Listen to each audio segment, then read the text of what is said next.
If you're just tuning in to Civic Cypher, I'm your host, Ramses Ja. He is Ramses Ja. I am Q Ward, and you are tuned into Civic Cypher. Indeed you are. This is our 3-year anniversary episode. 3-year anniversary sounds crazy. Yeah, man, we've been doing it for a while.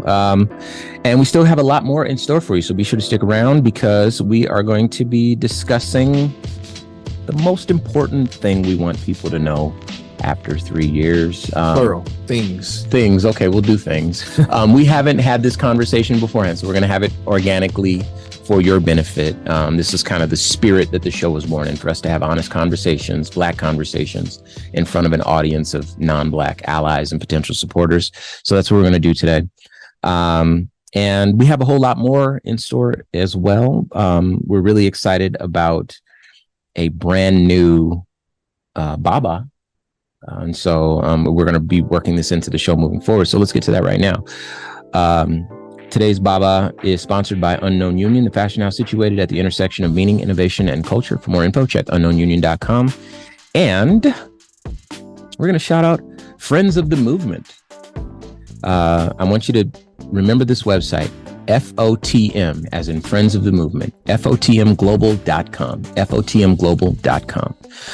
At FOTM, they're not just an organization, they're a movement with a mission to provide unity, social justice, and economic empowerment within Black and Brown communities. And they want to reward ally companies that support Black and Brown communities as well.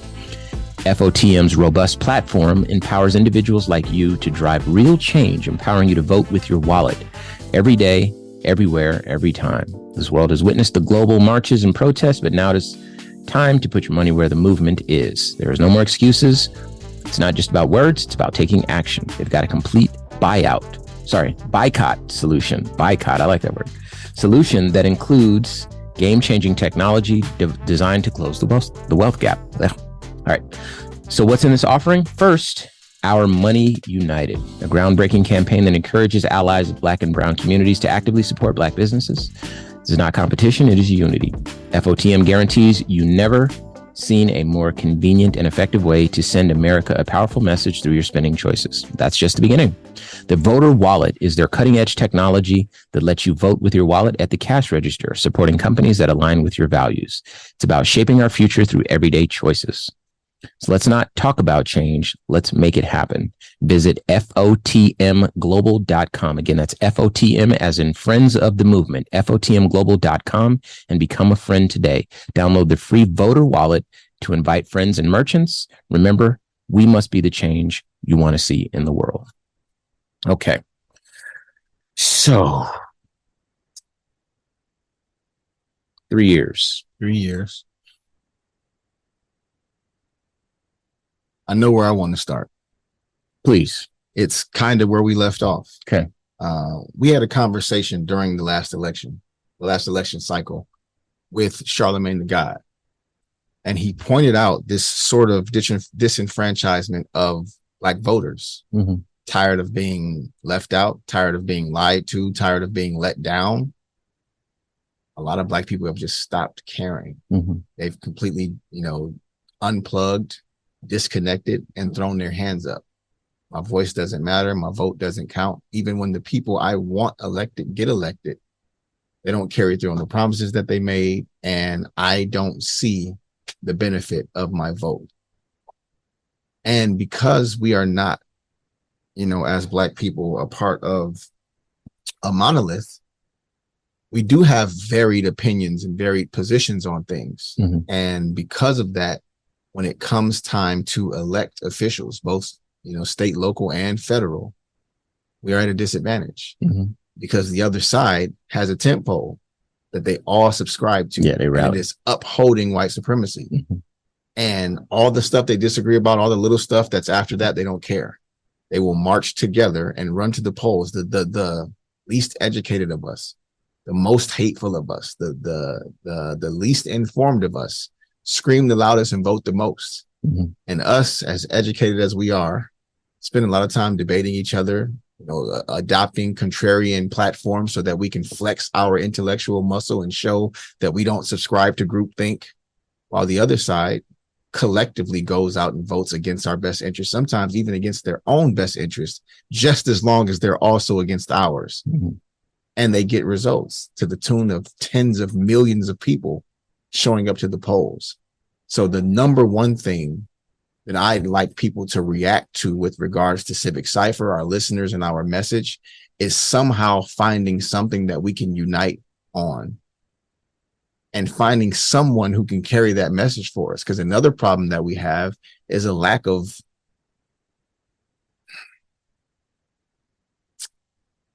followable candidates. Can I jump in here? Please. Okay. So in the first half of the show, we were talking about how having a new president makes it a little easier to be Black. And I work with, we live in Arizona. So a lot of the people, this used to be Mexico, literally. So a lot of the people that live here are Mexican, of Mexican descent, recently moved to the U.S. So it's not like they've lived in the U.S. because their family was here when this became the U.S. First generation. That's the word I'm looking for. Thank you. So all types of Hispanic people. And I know that for a lot of them, it feels very different too. And that's the reality that in which I live, where human beings are affected negatively by the hate and the divisiveness of one man who has been elected. And that, I feel that. I mean, if you listen to the show for any length of time, you know, I be feeling some stuff, man. I'm crying all the time. I wish I was different, but this is who I was supposed to be. So this is who I can be, right? So a different president changing how things feel and that mattering and that going a long way, that's definitely something that I'm proud that we all have accomplished, those of us who want to see a world that is more equitable, where people are treated a little bit more fairly. But as you talk about candidates, I'm not one of those people that looks at the current president, Joe Biden, is like, oh, Biden is this and Biden. Hey, look, he's doing the job better than the last guy. That's all I really needed right now. Okay. But the fact of the matter is, that's a low bar, but it's a low bar. But the fact of the matter is that the person I wanted was Bernie Sanders. I'm a good friend of ours, Sinbad. He calls me a bleeding heart liberal, right? And I didn't know it. I still really don't know what it means, but it sounds cool because it has the word heart. You know what I mean? And I know that's who I was supposed to be. I tried to be tough guy or whatever. And this is not, man. Come on, seriously. I mean, if I need to be those things, sure. But for the most part, I know that I was meant to feel what it is that I feel and to try to bring kindness, happiness, love, fellowship into this planet. So that's what I'm going to do. I don't know how to be any different. Bernie Sanders was a little bit closer to what I would envision the best of us would be. With that in mind, I understand that feeling that a lot of people have, which is, what does my vote count for? But where I come back to and where I had to where I got disappointed when it was Hillary Clinton and Bernie Sanders, and Bernie was looking like he was that dude. And then all of a sudden there was some behind the scenes stuff. I couldn't tell you about it right now, but I remember at the time I was like, wait a minute, what happened? Because Bernie had this whole swell. And then all of a sudden, Hillary Clinton emerged as the nominee. This was back when Donald Trump was first running. I felt like that was very unfair, and I was kind of disappointed in Democrats and obviously disappointed in everything that Donald Trump was talking about at the time. So I felt like, well, what is this for? This is long before Civic Cypher, by the way. So, in that moment, I felt kind of deflated. But what reoriented me was that I don't think it's just the lesser of two evils argument that we use a lot, and sometimes it's that, and that's not accurate, but that's how it's framed. Yeah, and we have this conversation sometimes, but what I think it is it's more like, which one of these two options more closely aligns with the type of world that I would like to see for all of us. And one side, and I'm not gonna make any pronouncements here. because there's a side that effectively says eat or be eaten, and another side that says live and let live. You know what I mean? Or I know those aren't exact, but you get what I'm trying to say. There's two philosophies, neither of which is wrong or right, but one of them is a little bit more in line with. This is what I'm saying right now. I'm trying to be fair. I'm gonna let you have it. But one of them is more in line with what I believe the best of us is. I don't believe the best of us is eat or be eaten. I believe the best of us is live and let live, of those two philosophies, right? And so while not being necessarily a fan of any candidate, I know that in terms of a political party and a political affiliation, there is one side that feels more in tune with what the best of us can be. Now, the other side might say, okay, they're not realistic. This is impossible. You're always going to have these problems. Sure. But in terms of where are we going? What are we trying to pursue? What are we trying to engineer into our society? These people seem like they got the vision, and these people are trying to batten down the hatches and weather whatever storm we're dealing with right now. And I'm a little bit more of an optimist. And so that's where my political allegiances lie. So it compels me to continue to engage in the democratic process. And I hope that you've learned something from that, because Q's about to rip me apart. No, I'm not going to rip you apart. I'm just going to say something that I feel to be true. Okay, go ahead. Neither party has an ideal position. Yeah, that's fair. Neither party is really looking to deliver much for us at all. Sure, that's fair. That's the problem. Yeah. One of them is quite flagrantly and demonstrably worse than the other. But what has gotten so many people to unplug and disconnect and just check out altogether is that neither of them is really doing anything for us. There's a lot of, I use the word socialism, not as a pejorative, right? One of our parties does, because the idea of the government helping everybody has to be an awful concept. And they sell it that way, except they do a lot to help themselves. And they do a lot to use our systems and our tax dollars to help themselves. Mm-hmm. Right. So they get people to take to the streets, marching and raising their fist against socialism. But if your house catches on fire, you call 911, and your neighbor's tax dollars pay for those people who come to put the fire out. They don't even believe in the things they claim to. Right. That's socialism when they feel like it. And especially for those who already have. Mm-hmm. The rich and the wealthy practice socialism with and for each other constantly. Mm-hmm. So when you have two parties, neither of which seem to be serving its people, a lot of the people just throw their hands up and say, forget this. The problem is that one of those parties is actively trying to destroy us. Mm-hmm. So having that lesser of two evils concept, that's really where that discussion comes from. It's not really a lesser of two evils. One of them is very much status quo. The other one is actually evil. Mm-hmm. And I think in order to continue to stir up their supporters in the way that our former president did, a lot of these things that are happening now, I think, started as PR campaigns. I don't think they ever really intended to get rid of Roe v. Wade. I think they just knew if they talked about it, that the evangelical and Roman Catholic supporters would support someone who was trying to do away with abortion. Mm-hmm. It just got so much of a swell and so much support that they saw it through. But I think initially it was just a talking point, right? We are not Christian-like at all, but we have a hot button topic that if we say we're against it, the evangelicals and the Christians and the Catholics will support us. And that's if we come out here and say we're against abortion. And they're right. Some of the worst people to ever exist campaign on the Bible Belt on that single topic. Yeah. And as long as they're on the right side of that topic to get that base, they get it, no matter what their actual politics are like, no matter how they actually feel about that topic. Yeah. So it's just become such a game that our politicians play with the less informed of us. And unfortunately, the more informed of us sees that it's rigged against us and check out. Yeah. They see that it's rigged against us. And in order to flex, again, that intellectual muscle, they turn contrarian and try to talk everyone else out of engaging too. So while we're being divided and arguing amongst ourselves, they are united in their push to keep us under their boot. And they take to the polls and they vote every time. I want to en masse. I want to say this.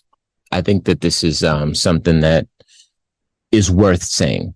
Everything that you said, I agree with, but follow me for a second. We mentioned a dear friend of ours, Steve Earnhardt. Steve Earnhardt is a white man. He's older than we are. Not by a whole lot. I wouldn't guess his age, but I know that he's older than we are. He's in a position of power, and he, based on his values or his tax bracket, if it's your values, I'm a little bit more okay with that. But based on his values, feels more aligned with the Republican Party, right? The Republican Party of our childhood, not of today. Right. But this is what I'm trying to say. I'm trying to separate the party from the people. Yeah. Okay. So, because there's a lot of people, we have, believe it or not, I learned this, and we haven't had this conversation before, but I learned this. We have a lot of people who are conservative in their views that listen to our show. And every so often they'll engage. And, a letter will make its way to me. And, we just haven't had these conversations, but I've thought once upon a time we should have like a conversation about this on the air. But anyway, Steve is a person that doesn't feel politically the way that we feel about a lot of things. Me being a bleeding heart liberal, I couldn't even hide it if I wanted to. You know what I mean? I don't think that I'm capable of that. He had to know that the moment he talked to me. And then obviously over all the meetings, he knows exactly who I am, where I stand for. But I believe that the reason he gave us the keys to the kingdom, in a manner of speaking, and gave us the framework to grow this show is because he believed in the human element. He believed that it was the right thing to do. And despite us having conversations that we believe are based in truth, we know are based in truth. We have video. And the fact of the matter is that the truth has a very, very strong liberal bias to it. He's been one of our biggest cheerleaders and supporters. And so I wanted to add that to what you were saying so that we don't conflate Republicans with the Republican Party too much, because there are we don't conflate conservatives with the Republican That's Party. Okay. That's what I'm trying to say. Because it's more conservative than the party. The party is the party is out of control now. Yeah. So that's the reason this show was born. And it's sad that we have to refer to it by name as the Republican Party, because it's just that thing where I've lived in this country and have had to deal with conservatism my whole entire adult life, even before I became an adult, because I'm Black and you have to grow up a lot faster. Yeah. If you're Black, and this is true. If you don't know that for yourself, take our word for it. We would not lie to you about something like that. But it wasn't until this show, around the time when the show was born, when it just kind of reached its boiling point. Like, what is this? Why are these people so hateful? Why are they so supportive of this man who is so clearly hateful? His whole platform is based on hate and literally divisiveness. Build that wall. Like, yo, what is going on? Why does everybody love this? And why are so many of us standing up for him? That was the most. And that's another part. People that I know and care about. Sure. Standing up on this idea that I'm pretending I don't know I do. He was not a regular politician. And for a lot of people, that was enough. He was not the status quo. So again, on that contrarian mindset where there's no real backbone to it, right? Contrarian for the sake of being so. I'm just thinking outside the box. And like I said, I don't subscribe to groupthink. And yeah, you say the sky is blue, but how do we know that? Man, listen, just crazy talk. Yeah, but he did not fit the cookie cutter politician. And a lot of people were here for it, even though it was grossly hateful, divisive. Yeah. And it really harmed a lot of people, and it really was hurtful. And he showed the worst of us, of ours true colors. Yeah, I had some relationships that didn't survive his presidency. Oh, me too. Former friends of mine. If that name would have never came up, we'd still be fine today. As soon as it came up, I'm like, man, listen, We had a whole episode, remember, early on where we had to discuss whether or not we should use the block button. I'm personally a big fan of the block button. It works, keeps you peace of mind. Yeah. Keeps your, brain from being cluttered. The block button is an amazing tool. Listen, man. But not to harp on that. There's another couple of things that I do want to shout out because these have been topics that have been very important that we've been able to cover over the past few years. The first, we've discussed that black on black crime is a myth. Completely fabricated. Right. And not a myth. Obviously, there's a black person that can commit a crime against another black person, but it's a marketing ploy. That idea itself is a myth. Right. That's what I'm trying to say. So we've talked about that at length. We have actually some content up on our social media. Again, follow us at Civic Cypher. You'll be able to see some stuff there. A lot of people are talking about that. We were able to have conversations dispelling the myth that black fathers are absentee and not involved in their children's lives, when the fact is that the data shows from the CDC, there's articles written even this year. The study came out about 10 years ago, but there's still articles being written that are documenting this. The black fathers actually are the best fathers of all, most involved, and so forth. And what gaps you see has to do with incarceration rates and things like this. But in terms of like unmarried black, all that stuff is just a fabrication. And I want to read this before we go. What do we want? We want to end qualified immunity. We want to end for-profit prisons. We want to overhaul police unions, demilitarize the police. We want to end cash bail. We want citizens' oversight of police. We want cameras on all the time and to be monitored by the community. We want to remove racist police officers, retrain and de-escalation, no knees to chest, no chokeholds.